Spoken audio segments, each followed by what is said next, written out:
Today on the Daily Scoop podcast from the Scoop News Group, GSA officially kicks off its COMET II acquisition, and CISA looks to strengthen federal inventories with post-quantum cryptography guidance. It's Wednesday, October 2nd, 2024.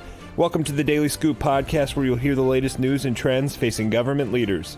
I'm the host of the Daily Scoop podcast, Billy Mitchell. Thanks so much for joining me. Here are today's top headlines.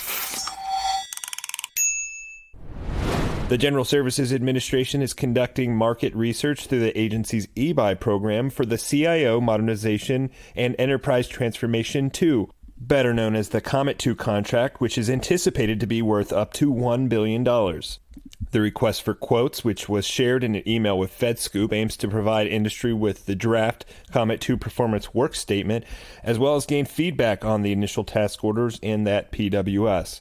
The multi-award blanket purchase agreement from the GSA is focused on providing services and IT products to support GSA IT transformation, modernization, creative and maintenance efforts, and more, according to the draft contracting documents. Contractors who are ultimately selected for awards must be able to build secure applications, platforms, IT development services, and products by utilizing human-centered design thinking, according to the agency. Additionally, GSA calls for agile software development methods and responsible use of artificial intelligence and machine learning as applicable to resolve user problems and deliver performance. In other news, the Cybersecurity and Infrastructure Security Agency is pushing forward on its oversight of federal post-quantum cryptography migration, unveiling a strategy document last week that details how the agency intends to monitor and assess government-wide progress on the transition. The public release of CISA's guidance on Friday, required by a 2022 Office of Management and Budget memo on post-quantum cryptography, lays out plans for the deployment of automated cryptography discovery and inventory tools to aid agencies as they work to inventory any IT systems or assets that may contain vulnerable cryptography.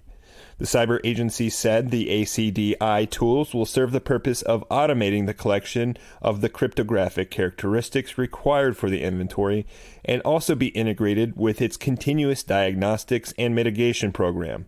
The cyber agency has now embarked on a long transition period that will see it monitor and maintain the status of migration to PQC, according to the guidance, while it also continues to observe agency reporting on the use of quantum vulnerable cryptography and offer support as needed. For more news at the intersection of the federal government and technology, visit fedscoop.com.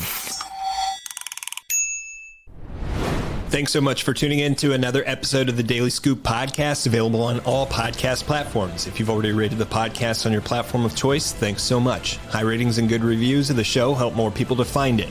The Daily Scoop podcast is a production of the Scoop News Group in Washington, D.C. Adam Butler and Carlin Fisher help put the show together, and the entire Scoop News Group team contributes. We'll be back tomorrow with more top headlines. Until then, I'm your host, Billy Mitchell. Thanks so much for listening.